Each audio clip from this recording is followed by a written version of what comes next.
Well, hey everyone, welcome to this Nomadic Idea show where we discuss the uncensored truth about the full-time nomad lifestyle, whether you're in an RV, schoolie, van life, it doesn't make any difference. My name is Scott with Ariane. We are This Nomadic Idea. We come to you every Sunday night on our YouTube channel at 8 o'clock Eastern Standard Time, and then our audio version is available to download every Monday morning on Spotify, Apple Podcasts, Stitcher, Podbean, wherever you can find your favorite podcatcher. We are always available every Monday morning. It's good to be back. We haven't done a Sunday night show or a podcast for a few weeks. It's been a little bit crazy. I am now in Cook City, Montana. I am right next door to Yellowstone. Ariane, as you know, for people that have followed us, she's been here all winter, so we are finally back together. I am coming to you from Cook City, Montana, in a mobile home, of all places. So we've got a great show. This is our 27th show, and we're going to talk about the truth about visiting Yellowstone National Park and what you need to know. We're going to give you some great hacks. We're going to give you some great advice, some great tips that are super important. You're not going to get that anywhere else. We're here. We've been here for a long time. Ariane's been here. We're going to be here for about the time we end, a year and a half. So we know what we're talking about. By the way, if you're looking for a job near Yellowstone this summer, if you'd like a free place to hang your hat, we can help. Also, what is the best time of year to visit Yellowstone? We're going to talk about that on this show. What are the best places to camp? Are there free places to camp around Yellowstone National Park? Yes, there is. We're going to talk about that. We'll give you a huge tip on where the best cell service is, because there is no cell service where I'm coming to you from right now, but there is some killer cell service in the park. You just got to know what road to drive down to. We're going to talk about that, and we're going to share what other RV content creators and van life content creators, we're going to tell you what they don't tell you on this episode of The Truth About Visiting Yellowstone National Park. Here we go! This is not a drill.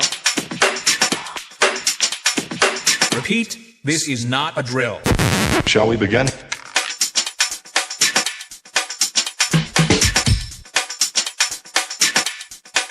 Let's begin. Shall we begin? By the way, you can join us on our Facebook group, This Nomadic Idea. Just come out and hang out with us. This is a private group. We usually try to get early content out to our Facebook group members where we can talk about different things that pertain to a nomad type of life. We also want to welcome a great partner to the show, Escape CAMPERVANS. I'm going to tell you why this is so important. You don't need to own a camper van. You can rent one for your next road trip adventure. This is a great service, by the way. Escape CAMPERVANS inspire people to escape their everyday routines. We all know that. Embrace their adventures. We all know that. You don't have to do a camper van rebuild. You don't have to go in debt and buy a ProMaster for $150,000. Rent one and see if you like the lifestyle. Escape CAMPERVANS are all over the country and in some of the major cities in and around where you're going to want to go. Phoenix, Arizona is one of them. Rent one this year and come up to Yellowstone National Park and come visit us. We'll tell you where to go in your camper van and you're going to love it. Just come on up and see Ariane and myself at the Yellowstone Trading Post if you want a job there. Speaking of job, Ariane is the general manager of the Yellowstone Trading Post in Cook City, Montana. She is looking for full-time employees. It pays $16 an hour. Please contact Ariane or general manager at Yellowstone Trading Post at gmail.com. That's Yellowstone Trading Post at gmail.com. And put This Nomadic Idea podcast in there so she knows where you're coming from. It might help to enclose a resume or why you want to come work here, blah, blah, blah. It's a regular job. We are 4 miles away from the northeast entrance of Yellowstone. 4 miles away. It's like right down the road. You're 20 miles away from Lamar Valley, which is some of the most beautiful part of Yellowstone, by the way. And if you get employed, you may qualify more than likely for free housing. That's $16 an hour, and you don't have to pay rent. Full hookups, you know, if you have a small, this does not include fifth wheels. We cannot put fifth wheels or big Class A's out here. But if you have a small rig, maybe a Class C, maybe a camper van would be ideal. They also have a community area in the Yellowstone Trading Post. They have 7 rooms in there. You can't have pets in the trading post, but you can have pets if you're staying outside in your own rig or in your own camper van. So they're looking for people, folks. You want to have a great time in Yellowstone National Park and see it all for free and get paid? Ariane's looking for people, so let us know. That's Yellowstone Trading Post at gmail.com. I hope to see you guys. Hope to meet some of you guys out there. That would be great. If not, just come visit and say hello. So first, let me preference, before I get into the whole Yellowstone gig, that, like I said, we're living here. We've been out here for a while. Ariane's been here for a lot longer than I have, but we're here. We spent the whole summer here last year here. And unlike some who just visit for 3 days and clickbait you into what you need to know about Yellowstone. Here's the official guide to Yellowstone National Park. And they were for 3 days.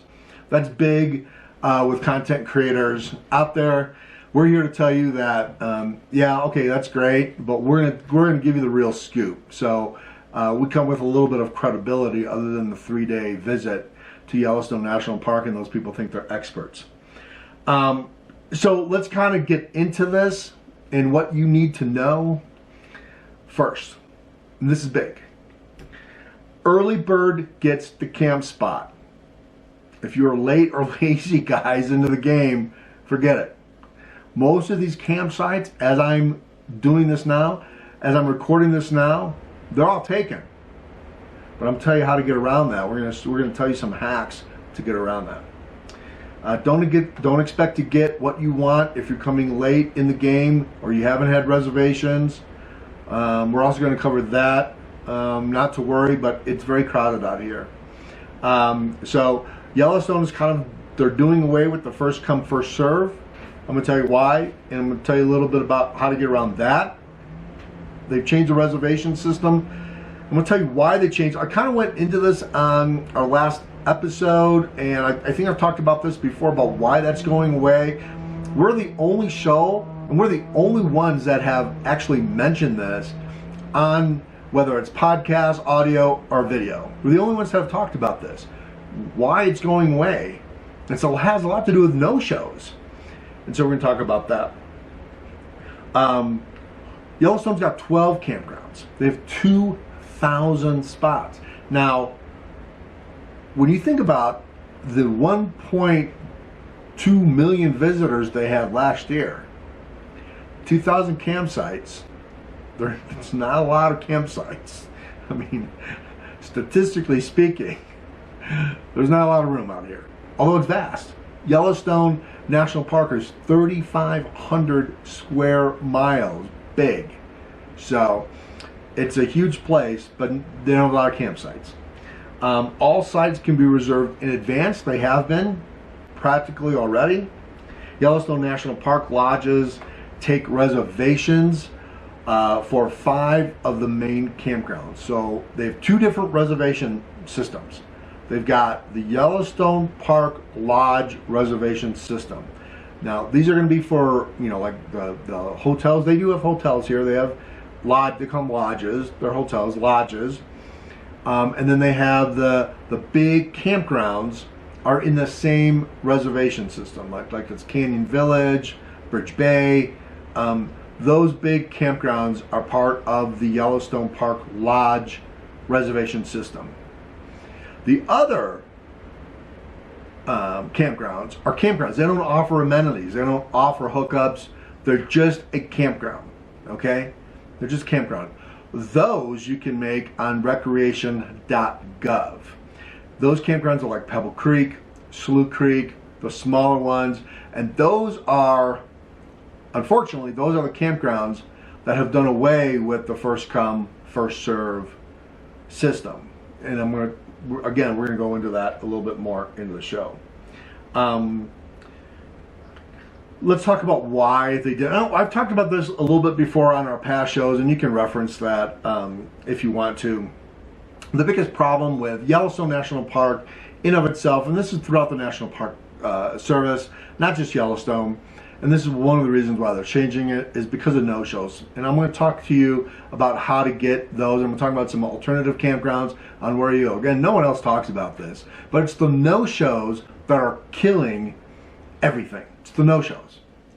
So don't assume that if I reserve a campsite for Tuesday, Wednesday, and Thursday, and have prepaid for that, don't assume I don't care about throwing that money away, because a lot of people do. A lot of people no-show. So what happens to that campground when I don't show up? I just don't show up on a Tuesday. So technically speaking, the rules of Yellowstone National Park is that if check-in time is at 11 o'clock in the morning, or some cases 2 o'clock in the afternoon, if that's check-in time, and I don't show up, technically, Yellowstone cannot offer that campsite for 24 hours. So not only do you not get that campsite that I didn't show up on Tuesday, but you're not going to get it for Wednesday either. That's the problem. So I'm going to tell you about a hack right off the bat, right away. So when you come in here and you haven't been able to make reservations, but maybe you're going to try to, do your best on getting something. Here's the hack, and this is what you do. There's a huge, gigantic gray area. It's called a data dump between the reservation system, recreation.gov, the Yellowstone Lodge reservation system. There's a huge gray area between a no-show and when that site becomes available again. Now, who's going to know that? Who is going to know that first? It's going to be your campground host. Your campground host notifies the data that says this person isn't showing up. That's why there's a 24-hour gap. They're changing that. And because they're doing away with the first come first serve stuff, if you want a campsite, I'm not telling you you're going to get it. I'm just telling you you have a better than average chance of finding something doing it the way I'm about to tell you. And I know this because we've stayed at every single campground in Yellowstone, every single one. Some of these camp hosts that are volunteering, they've been there for 8, 10, 12 years.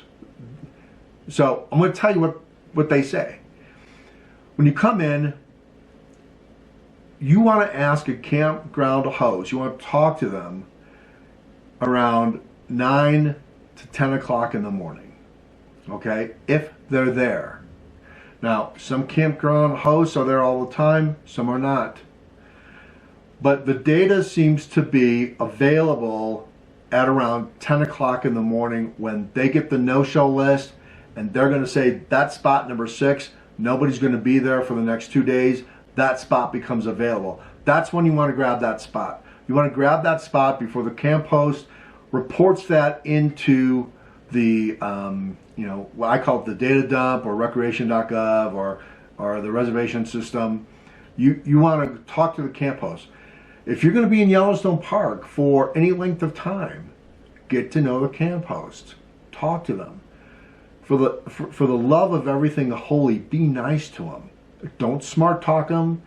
Don't blame them. It's not their fault. Most of them are volunteers. They're not being paid. They're only there because they get a free spot, and they're not getting paid at all. They're camp hosts. They clean out the trash. They make sure that the sites are clean because there's bear activity everywhere out here, and so that's their job. They report that no-show at around 10 o'clock in the morning from the next day. So if I no-show on a Tuesday and I don't show up, by Wednesday at around 10 o'clock in the morning, they report that as a no-show. And if you walk in there and say, look, I'm looking for a site, do you have any no-shows? Do you have any cancellations? that camp host is going to tell you specifically when to come back the next day and ask for a site. And that's one of the reasons. That's one of the ways you hack Yellowstone campgrounds to get a site. There's always no-shows, and I'm going to tell you that nobody else is going to tell you on YouTube or podcast. No one's going to tell you this. It's the no-shows that are screwing it up for everyone else, but it's also the no-shows that you can take advantage of if you're smart enough and if you have enough passion or desire to drive around each and every campground to find out when there's a no-show, why is there a no-show, what time the no-shows report, and can you get it before they report that site open. So that's how you do it. The first come first serve stuff is going away.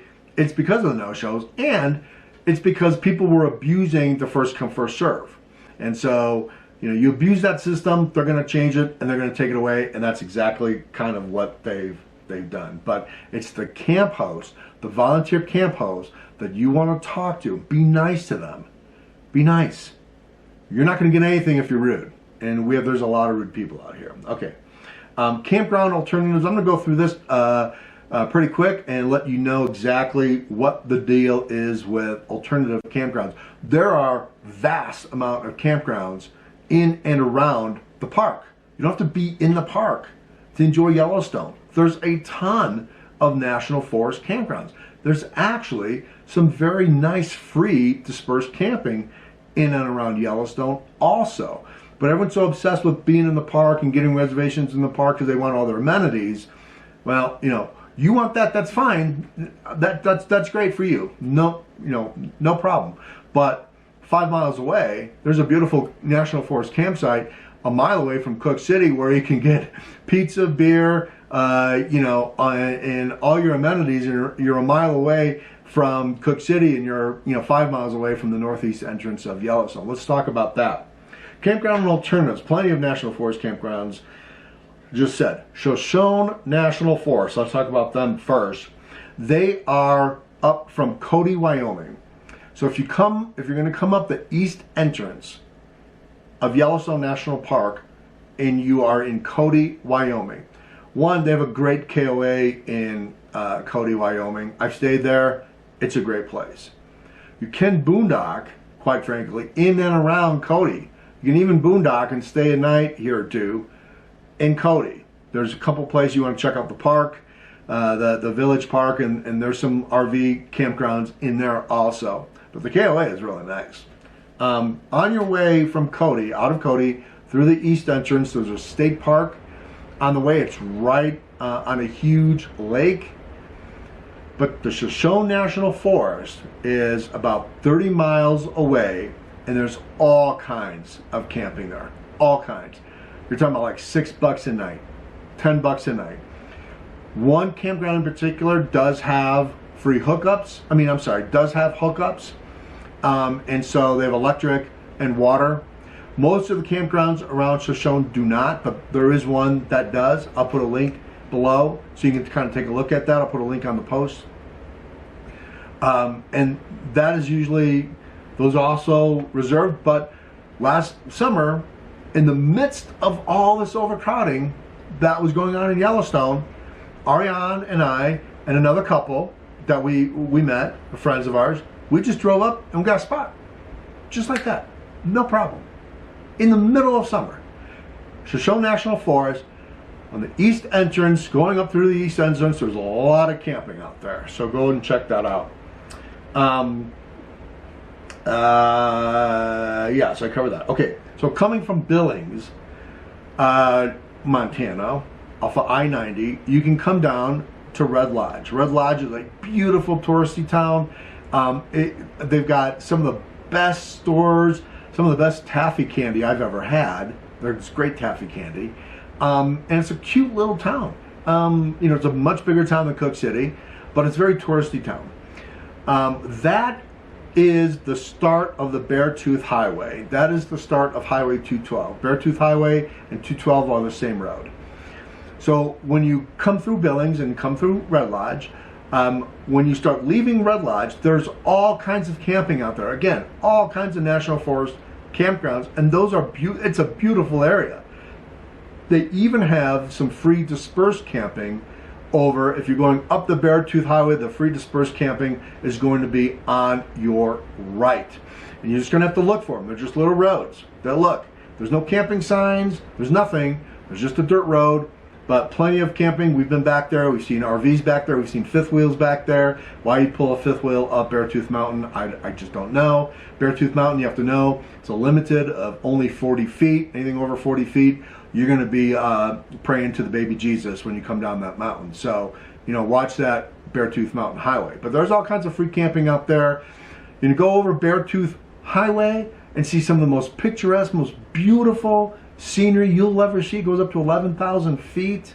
You come down, you stay on Beartooth Highway all the way to 212, and on your way down, there's free sites all over. There's national park or national forest campgrounds all over.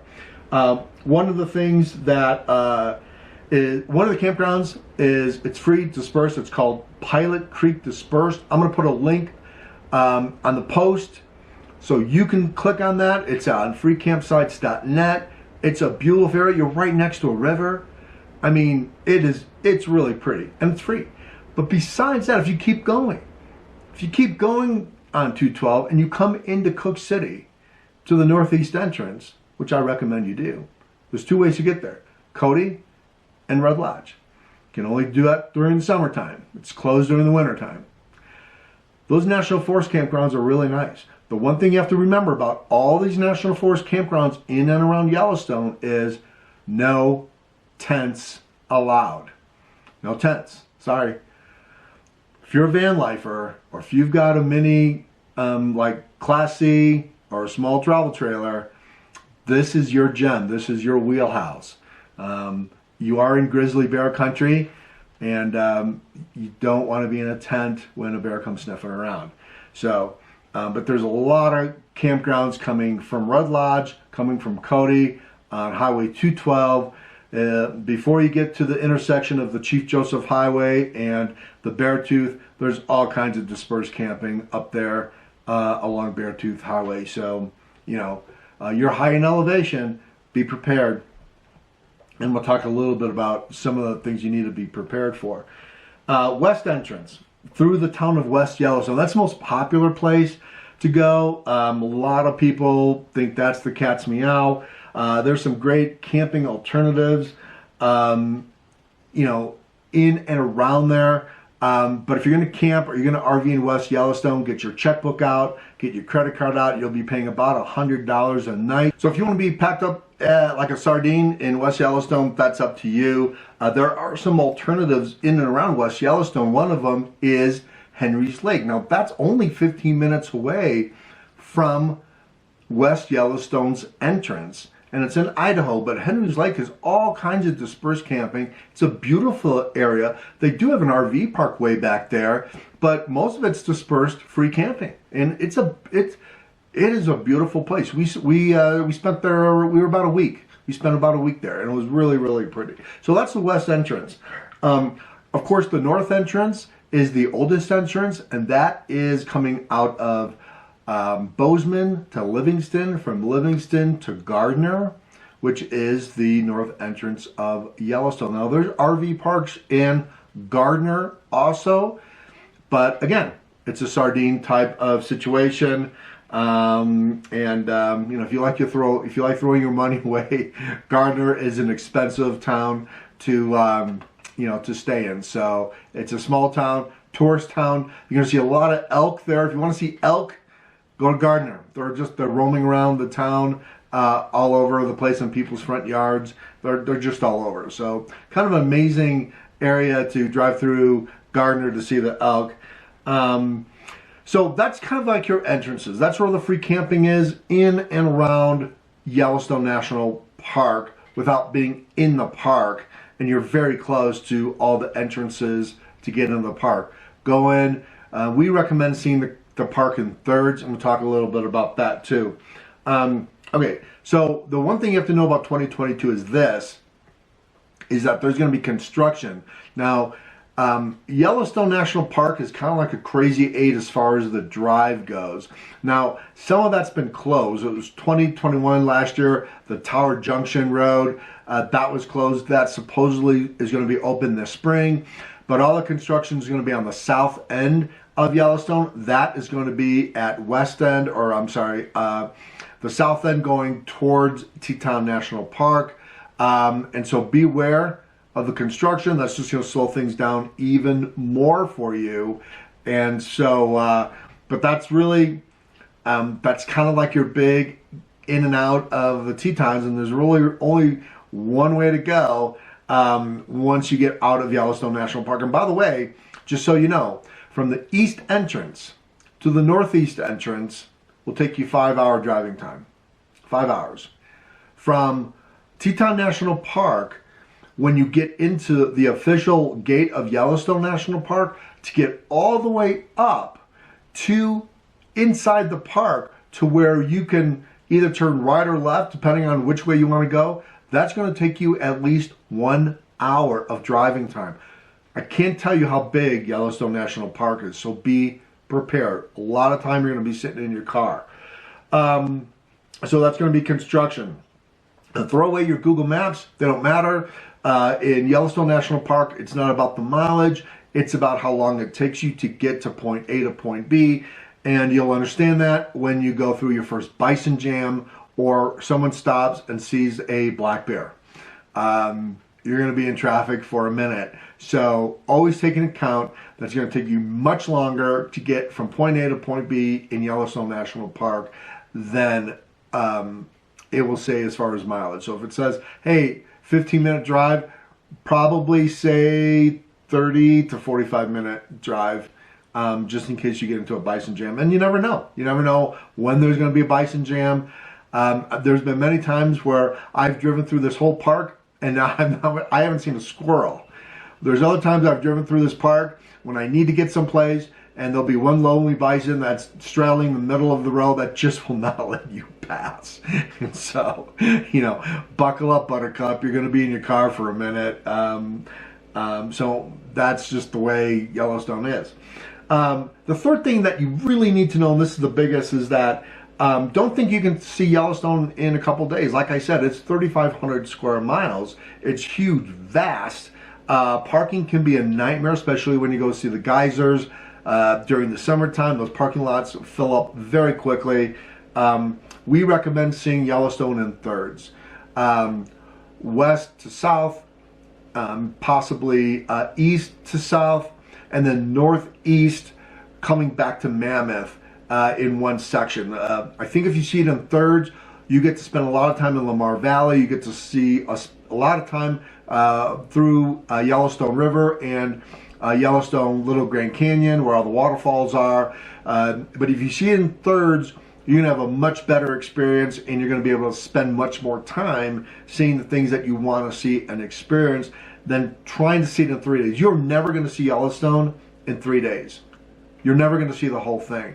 So if you do it in thirds, and I would say, you know, 2 days in one section, 2 days in another section, 2 full days in another section, and do it in thirds. And you're not going to see everything in the park still, but you're going to see quite a lot of it. The other thing that people don't really talk about much is the weather. Yellowstone is in high elevation, and when, depending on where you go, it's cool. In Cook City, where we are, it has snowed 12 months out of the year. So it's not uncommon to get down into the 40s in summertime. So dress warm. One of the biggest things that Ariane gets when she's working at the trading post is, do you have sweatshirts? And so she probably sells more sweatshirts in the summer because people just think it's August, it's going to be hot everywhere. That's not true. Yellowstone is high elevation. In some parts, you're going to be at 7,000 feet, and it's going to be cool, even in July and August. So be prepared for that. So anyway, this is thank you so much for watching our video. You can listen to the rest of the details on the best internet service, where we think the best campgrounds are, where we really enjoy some parts of Yellowstone on our audio podcast, which can be found on this Nomadic Idea.